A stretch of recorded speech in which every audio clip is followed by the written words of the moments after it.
There was an article in Tricycle magazine, or at least online.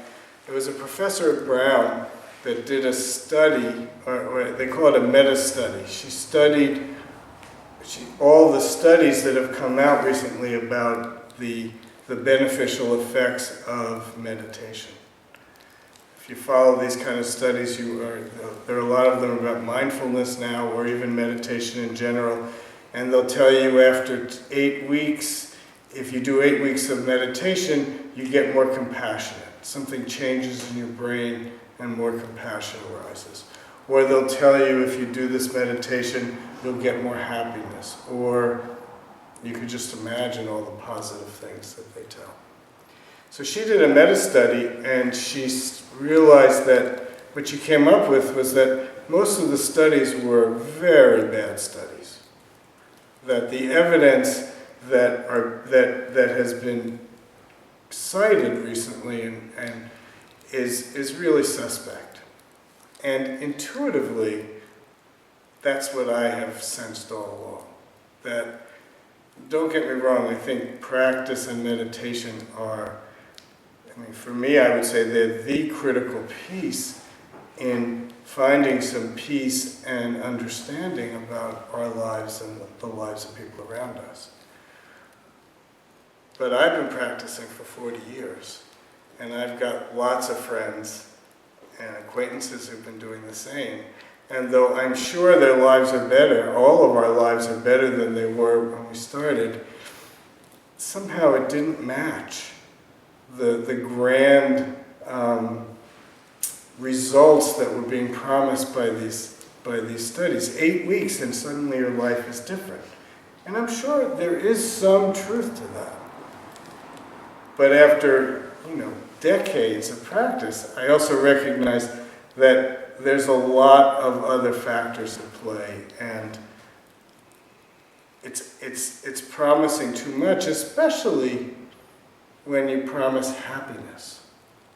Because happiness is quite relative in how it's very subjective in what we even each probably, there's 20 people or so in this room, we probably define happiness quite differently. What makes me happy may not make you happy. In fact, what makes me happy may make you very unhappy, and vice versa. So it's a very tricky thing to even center in on what this happiness is. But in one small part of the article, she went on to talk about how meditation and mindfulness these days are used a lot for insight. And she made the point that for most of us, when we think of insight, we're really thinking about insight into our own experience. Oh, now I understand myself better. I act in this particular kind of way. But she said, when the Buddha talked about insight, it had nothing to do with my personal experience. There were three things that the Buddha talked about when he talked about insight. It's insight into suffering, that's where we started tonight. Insight into impermanence, which I think, although Chris didn't go there, has a lot to do with longing. And the last one is insight into non-self. This is the one that we Westerners probably have the biggest trouble with. Because fundamental to the Buddha's teaching was that this self that we protect, this I that is so important, is a fiction. And from the Buddha's wisdom and experience in his own enlightenment was the discovery that this self does not exist. So it's very easy for us to use practice to bolster our idea of self. If I meditate, I will be more compassionate. I will be a better person. I will be liked by others. I will get a good job. I will have. And then it's back to that acquisitive desire that Chris was talking about.